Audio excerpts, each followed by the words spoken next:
ke atas. Nah, gitu tuh. Ini kan berjalan. Nah, itu namanya konjung. Jadi lapisan mata kita itu ada dilapisi selaput bening namanya konjungtiva. Nah, salah satunya ada di si palpebra tadi ya. Jadi dilihat tuh kalau vaskularisasi bagus berarti dia tidak anemis. Ada satu lagi dia namanya periksa sklera, maaf ya.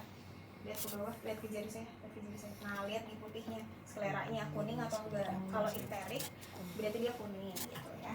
Kuning enggak ya. Kalau dia kuning berarti kan ada kelainan ya. Oke, nah berikutnya adalah periksa JVP. Jadi periksa JVP ini yang dinilai adalah vena jugularis interna ya. Periksa arteri dulu ya. Oke, pemeriksaan leher dimulai dari pemeriksaan arteri karotis, inspeksi pulsasi arteri karotis. Jadi, kayaknya ininya dibuka deh, just lab-nya. Nanteknya apa? Ada border. Apa? Nanteknya bagus, ada border. Border.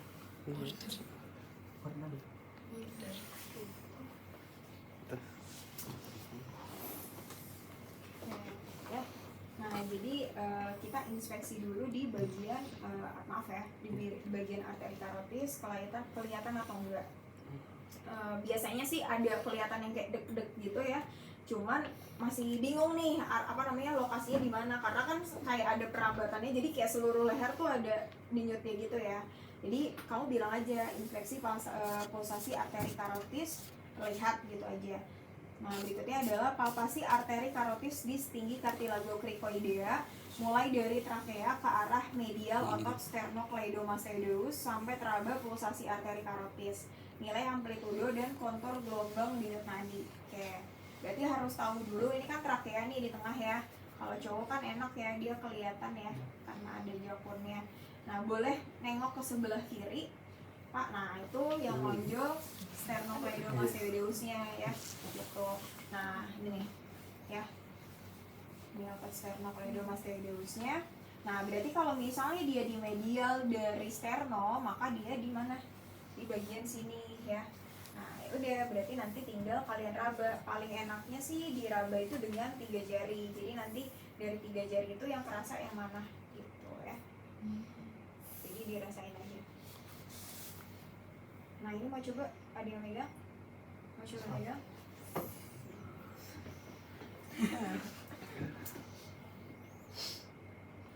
Iya, boleh jadi. Jadi nanti yang teraba di mana, mau di jari tengah kayak jari telunjuk, jari manis gitu ya. Nah, di rabanya itu jadi nanti kalau misalnya ujian, karena kan dia periksanya kanan kiri ya, jadi nanti jangan lupa diraba yang kiri juga gitu ya. Oke, berikutnya auskultasi arteri karot. Oh ya, nilai amplitudo kontur gelombang denyut nadi itu sama aja kayak ngitung denyut nadi yang di arteri radialis ya. Jadi apakah dia reguler, terus abis itu kuat atau enggak, cukup atau enggak gitu. Nah, berikutnya adalah auskultasi di bagian arteri karotisnya. Nah, jadi kalau misalnya auskultasi di arteri karotis itu fungsinya adalah untuk menilai Brunnya. Jadi ada nggak sih kayak aliran abnormal turbulensi, itu biasanya bisa disebabkan karena ada regurgitasi atau misalnya karena ada anastomosis ataupun yang lainnya ya. Jadi didengerin. Kalau misalnya nggak ada, ya udah berarti kan emang normal ya. Kalau misalnya dia ada, ya berarti ada nanti bunyi ser gitu ya. Oke, itu dilakukan di kanan kiri sama posisinya gitu. Selanjutnya adalah kita cek JVP.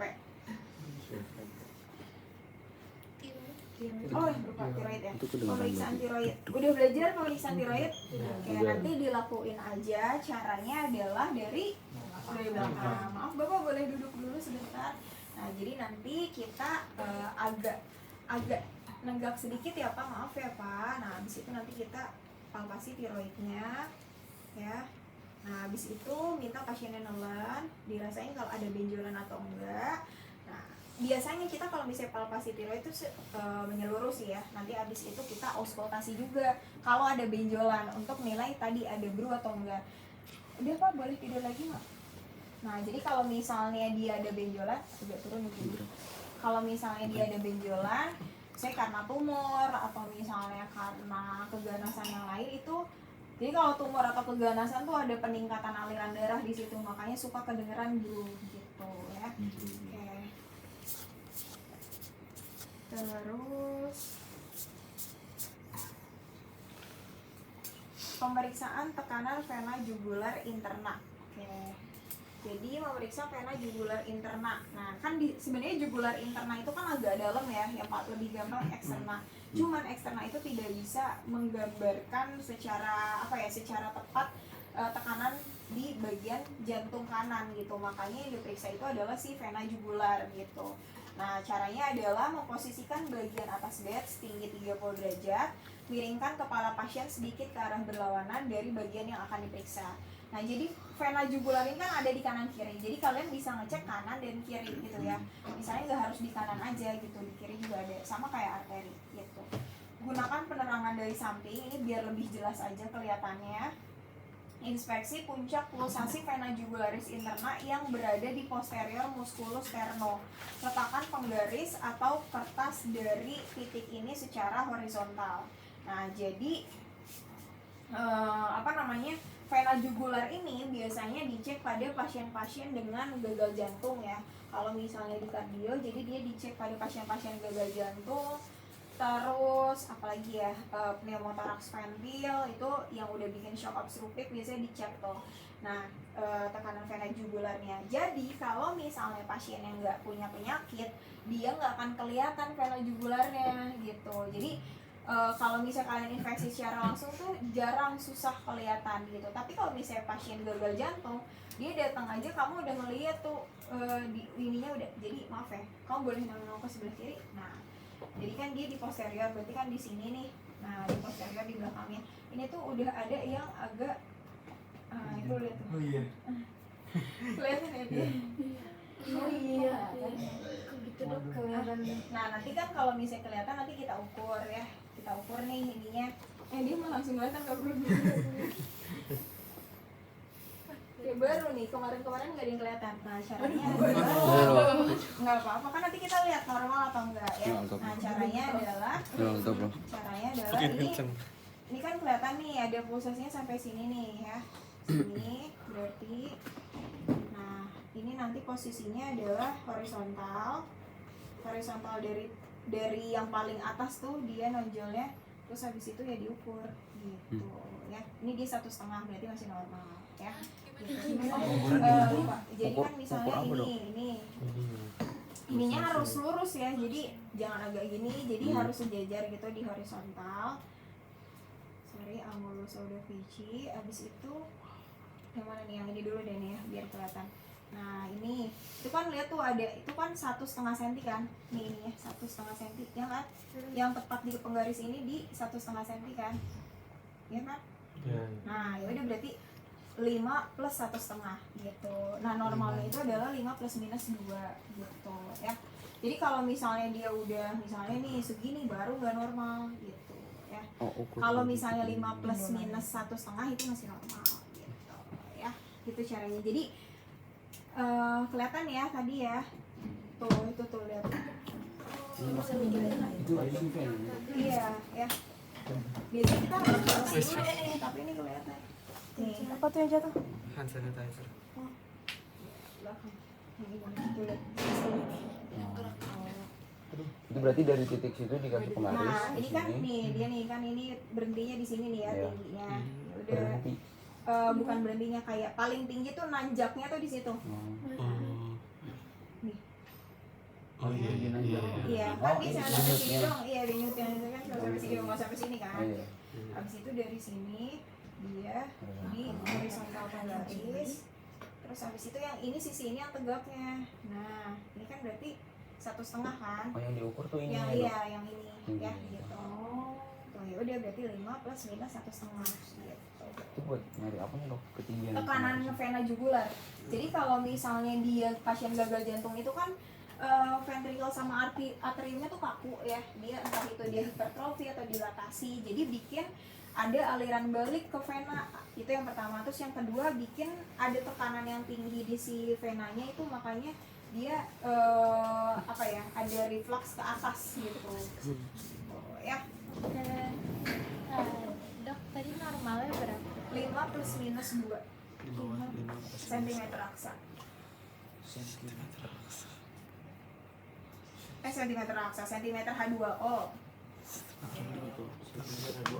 Tetap vital. Berikutnya adalah inspeksi jantung. Nah, inspeksi jantung itu yang pertama adalah inspeksi bentuk dadanya, rectus excavatum atau rectus carinatum. Nah, rectus excavatum itu dia bagian tulang dadanya ini yang bagian tengahnya itu misalnya itu dia menjorok ke dalam ya. Kalau carinatum tuh dia menjorok ke depan, jadi kayak paru burung. Nah, berikutnya adalah menentukan ada tanda deformitas atau enggak. Jadi misalnya pasien tadi yang aku bilang kayak pneumothorax tension itu dia trakeanya tuh sampai geser, jadi mungkin ada deformitas gitu. Terus abis itu ada scar, jadi ada luka lah di bagian dadanya, misalnya pasien kecelakaan, ada jejas kemerahan dan lain sebagainya. Atau ada pacemaker, atau ini biasanya paling sering tuh ada scar kalau jantung tuh ada pasien operasi jantung, jadi ada garis di tengah gitu ya. Terus pacemaker itu alat pacu jantung, jadi dia tuh modelnya tertanam, jadi biasanya nanti ada penonjolan gitu di bagian dalam dadanya gitu ya, pacemaker. Nah, terus menentukan terlihat tidaknya ictus cordis. Nah, jadi ictus cordis itu dia dilihat di bagian apex jantung, jadi kita fokus ke paling bawah gitu ya, bagian sini. Nah, karena kan jantung agak lebih ke sebelah kiri, jadi biasanya di sini. Normalnya letak ictus cordis itu adalah di linea mid ICS 5, linea mid clavicularis sinistra. Ini kayaknya kamu kalau dibuka bajunya kelihatan deh, kayaknya ya. Kayaknya. Terus, nah jadi nanti waktu pas ujian disebut aja letak ictus cordis terlihat di ICS 5, linea mid clavicularis sinistra. Normalnya dia itu terlihat pada pasien yang kurus atau pasien anak-anak gitu. Jadi kalau misalnya pasiennya agak berisi emang agak susah buat kelihatan gitu. Terus meletakkan seluruh telapak tangan pada dinding dada dengan tekanan yang lembut. Nah, jadi kalau misalnya PF yang lain tuh dipegang semua tempat, kalau misalnya jantung cuma satu lokasi aja, di sini aja gitu. Jadi kamu cuma gini aja, terus abis itu dirasa ini ictus cordisnya berdenyut di mana gitu. Nanti tinggal bilang ictus cordis teraba di ICS. Tadi kan terlihat, sekarang terlaba. Terus dirasa juga ada trill, having atau lift. Tidak ada trill, having atau lift. Jadi trill, having sama lift itu dia ditemukan pada kelainan bisa regurgitasi kayak gitu. Regurgitasi katup. Nah, berikutnya oh iya boleh. Ya. Nah, berikutnya menyebutkan letak ictus cordis tadi udah ya. Selanjutnya adalah perkusi jantung. Nah, perkusi jantung fungsinya adalah untuk menentukan batas jantung. Jadi sebenarnya sih kalau misalnya kita di kardio nggak pernah perkusi nggak pernah menghitung batas jantung dengan perkusi. Kita biasanya ngelihat batas jantung lewat ictus cordis. Jadi kalau ictus cordisnya geser berarti batas jantungnya melebar gitu ya. Nah, kalau misalnya dia yang pakai ini nih, perkusi ini tuh udah nggak dipakai ya kalau misalnya di dokter-dokter jantung. Cuma mungkin di UPDI masih dipakai, jadi masih dimasukin checklist. Oke. Yang pertama adalah menentukan batas jantung kanan sama kiri. Nah, kalau kanan itu kan berarti berbatasan antara paru dan hepar. Kalau nanti kita menilai nih peranjakan paru dan heparnya. Kalau misalnya kiri itu berarti kita menilai batas paru sama lambung ya. Oke, jadi mulai dari kanan dulu, ini boleh lepas. SMR. SMR sih. Ada kaos sih. Titik dulu. Oh, mau lepas. Nggak usah, nggak apa-apa. Kok nggak usah dong? Nah, yang pertama adalah nentuin batas jantung kanan dulu ya. Ini yang mana sih? Yang ini kan? Iya. Oke. Nah, dari sini nanti kalian naikin 3 jari, 1 jari, 2 jari. Naikin 2 jari. Nah, habis dari naikin 2 jari ke bagian medial. Nah, isi batas jantung kanannya. Terus ada perbedaan gitu, jadi ketukan antara dia sopor sama ketukan dengan dia redup gitu ya. Jadi kan kalau misalnya jantung redup karena ada cairannya di situ. Nah terus kalau misalnya yang sebelah kiri berarti dari yang tadi itu ICS, itu tadi linea mid clavicula ya. Kalau misalnya yang kiri itu dia linea axillaris anterior kita ngetuknya. Jadi perkusinya dari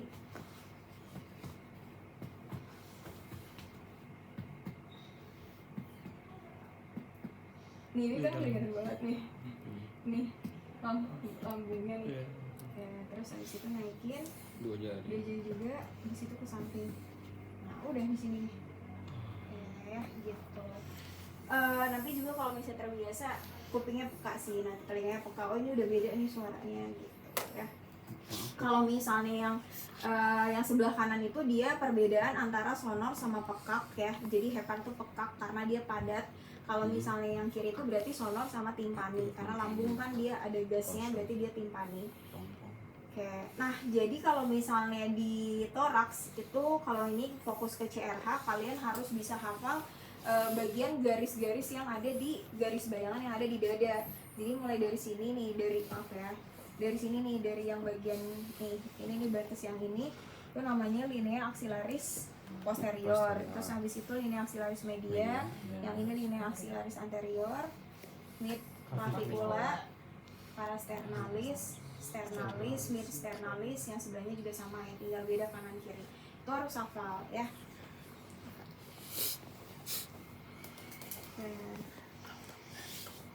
Terus auskultasi jantung dan paru. Nah, auskultasi jantung dan paru sebenarnya kan nanti kalau misalnya head to toe itu dia harus ini ya, harus apa namanya, nggak boleh kayak ya udah gue periksa jantung dulu habis itu baru periksa parunya, jadi simultan aja gitu.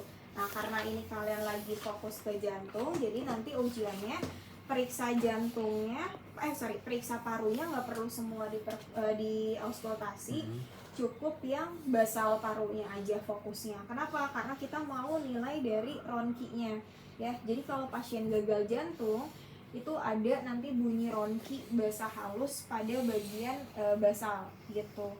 Nah, posisi paling enak buat ngecek ronki pada pasien kelainan paru yang berhubungan sama gerak jantung namanya adalah edem paru. Itu posisinya paling enak adalah posisi agak duduk pasiennya, terus kita ceknya di belakang gitu ya. Karena kalau misalnya dia posisinya berbaring, cairannya tuh jadi merata, kita nggak bisa, agak bias nanti apakah dia edem atau dia pneumonia atau apa gitu, karena pneumonia juga ada ronkinya gitu ya. Tuh, makanya paling bagus diceknya posisi duduk terus posterior di bagian basal gitu. Oke, kita cek dulu jantungnya aja. Oke, yang pertama kita cek dulu nanti waktu pas ujian disebutin ya ini di mana. Nah, berarti ini di mana? Bukan Paras. ini yang Linea parasterna. Yes, ya ICS. Sudah kan ICS? empat Yakin. Saya lupa coba lihat ini tiga ya. Ini buat ngedengerin apa? Ini pasien paling enak nih buat dijadiin pasien, cepet banget ya, kelihatan banget ini tuh. Kalau kalian mau yoga ini apa ini? Tricuspid. Bukan Apa? Apa sih? Aorta ya aorta. Kan kalau misalnya kalau bunyi terbalik ya, aortanya kan di sini kan, nanti aku gambarin. Ini berarti pulmonal, sini tricuspid, sini.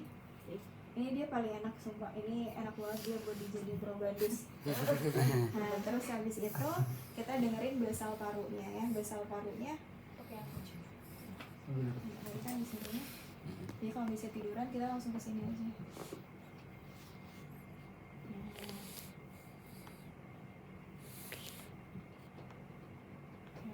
Posisinya boleh duduk Pak. Maaf ya, turunin dikit. Ini jadi kalau kita langsung cek di besok.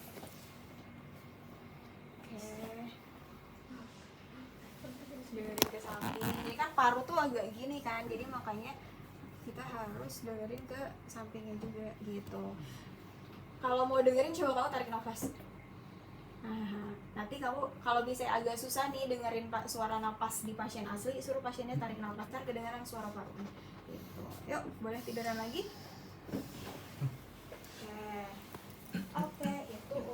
auskultasi ya. Jadi nanti waktu pas ujian disebutin lokasinya. Selanjutnya saya akan auskultasi jantung. Yang pertama di ICS berapa ya, untuk mendengarkan katup apa. Nanti ICS berapa mendengarkan katup apa ya. Oke. Berikutnya adalah pemeriksaan abdomen dan sakrum. Nah, pemeriksaan abdomen ini sama aja ya kayak misalnya pemeriksaan yang abdomen kemarin, cuman karena kita fokusnya di jantung jadi nggak perlu terlalu gimana ya. Inspeksi secara menyeluruh. Biasanya kalau misalnya jantung berkaitan sama asites ya, jadi pasiennya nanti akan besar perutnya karena keterkaitan dengan darah dari si pencernaan atau ekstremitas bawah nggak bisa naik karena tekanan di jantungnya kencang gitu, besar. Oke. Nah, dia nanti gambarannya asites. Jadi pertama inspeksi bentuk perutnya gimana gitu ya, seperti biasa. Terus habis itu dipalpasi. Nggak perlu pakai palpasi hepar ya kalau nanti pas kita ujian. Kalau bisa ujiannya sama saya ya. Tapi kalau ujian sama yang lain nggak tahu deh. Sesuaikan nanti, tanya aja dulu. Apakah dia pakai palpasi hepar lengkap atau enggak. Terus nanti kalau misalnya sama saya pemeriksaan asitesnya satu aja, terserah mau pakai yang mana, mau gelombang kayak mau shifting delta sebagai. Oh ya lupa, jadi kalau misalnya kalian periksa sebagai awam gitu ya, kalau misalnya awal-awal kita kalau misalnya periksa auskultasi misalnya nih ya, kita auskultasi itu sambil pegang nadinya. Jadi tujuannya adalah untuk menilai dia lagi kalau misalnya dia ada kelainan, kayak misalnya ada mermer gitu ya, itu kita bisa tahu nih fasenya di mana, fase diastolik atau fase sistolik gitu ya.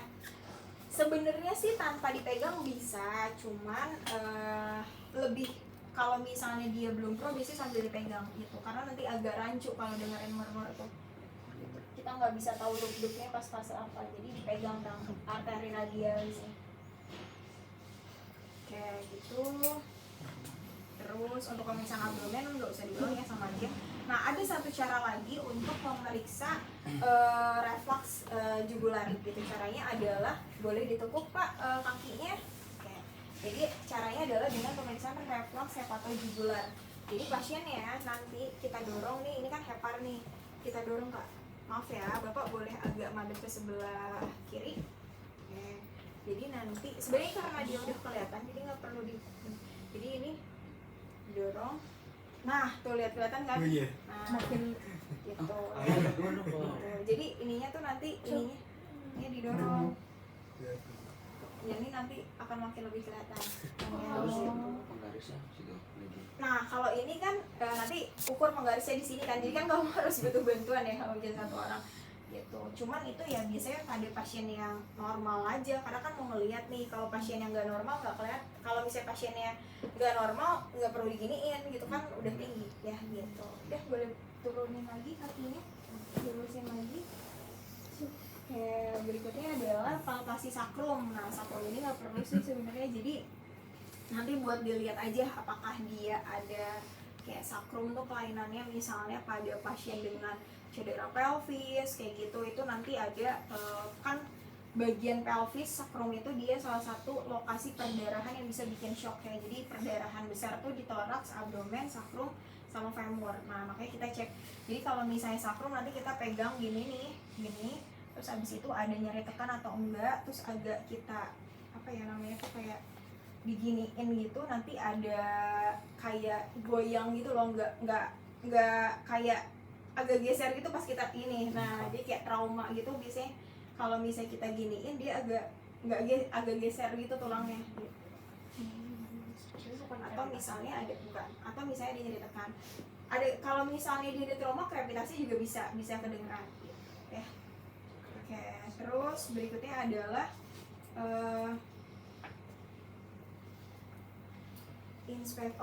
yang lanjutnya adalah akral, ekstremitas bawah ya. Kayak yang akral berarti nanti untuk yang akral itu mulai dari inspeksi dulu, lihat nih pucat atau enggak kakinya.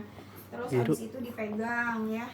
Terus habis itu cek nadi nausalis pedis dan tanda edema pitting. Jadi dicek nih ada sianosis atau enggak, terus habis itu dipegang ya. Dipegang ada rasanya gimana, dingin atau hangat. Nah, berikutnya adalah tanda arteri dorsalis pedis. Jadi arteri dorsalis pedis tuh kalau lihat agak dalam, jadi kalian harus agak neken gitu loh. Nah jadi dia posisinya misal ini kan ada jari 1, jari 2, dia kayak di persilangannya gitu. Tadi dengerin dirasain di sini gitu ya. Nanti udah itu untuk melihat nadi dari dorsalis pedis. Kalau misalnya pitting edem itu kita lihatnya di tulang-tulang kering. Jadi kayak di sini nih. Terus abis itu malleolus di sini nih, sama di sini ya. Ini kan tulang kering. Nih, ini kan kering-kering padat. Jadi fungsinya adalah lihatnya di sini gitu. Kalau misalnya kalian lihatnya di sini itu nanti nggak bisa bedain dia pitting edem atau non pitting edem karena kan kayak ada tekstur lemak yang kan di sini. Nah, makanya periksanya di sini. Kalau pada jantung itu dia pitting edem. Jadi pitting edem itu kalau misalnya di ini nih. Jadi dia ada agak ke dalam dulu lama baru balik lagi. Tapi kalau jadi ada menjorok ke dalam tuh. Tapi kalau misalnya pas kita lepas ya, bukan pas kita tekan, jadi ada menjorok ke dalam. Nah, kalau misalnya non pitting edem, kita tekan dia nggak menjorok ke dalam gitu, non pitting. Yang normal tuh non pitting. Yang normal nggak ada edem ya? Nggak ada edemnya. Normal yang kayak gini nih, nggak ini sama sekali gitu. Kalau misalnya non pitting tuh pas kita tekan keraba ke dalam, tapi pas kita lepas dia nggak ninggalin bekas ke dalam dulu gitu. Non pitting. Itu non pitting. Tapi kalau misalnya pitting dia ke dalam dulu pas kita lepas, terus baru nanti pelan-pelan naik gitu. Kalau yang normal nggak Normal nggak ada, ya kita pegang biasa aja gitu. Oh di Dipegangnya di tulang kering, keringnya. iya di tulang keringnya Jadi kan kayak keras. nggak ada batas gitu ya, Dok. Iya, karena kan ada cairan di situ, Iya. gitu ya. Jadi kayak nggak ada batas gitu ya. Itu untuk yang arteri. Oke, udah kalau misalnya udah selesai, kita bilang ke pasiennya, Bapak pemeriksaannya sudah selesai secara keseluruhan, tidak ada kelainan yang berkaitan dengan keluhan Bapak, gitu. Ada yang mau ditanyakan? Nggak ada. Oke, silakan Bapak pakai lagi pakaiannya gitu ya. Di situ kita bersihin alat, cuci tangan.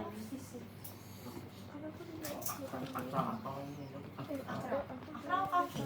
Mau ngecek akral hangat tinggal dipegang. Oh langsung pegang aja. Pegang aja. Itu wajib dipegang. Temperatur akal. Iya, jadi pegang ya. Pegang aja.